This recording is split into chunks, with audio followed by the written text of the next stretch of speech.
Hello everyone. Today I'm excited to share an amazing video with you that you won't want to miss. Have you ever found yourself stuck with a phone that's locked to a carrier you don't want to use?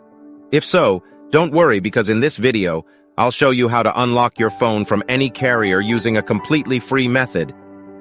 The first step is to insert an unsupported SIM card into your phone. This simply means using a SIM card from a carrier that is different from your original one. Once you power up your phone, you'll receive a message asking for an unlock code. All you have to do is enter the unlock code, and boom!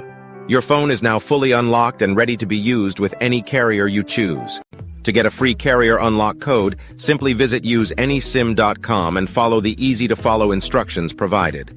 Once you've completed the process, you'll receive a network unlock code via email or a status unlocked notification in the app, depending on your device's carrier. I hope you found this tutorial helpful, and stay tuned for more exciting content coming your way soon.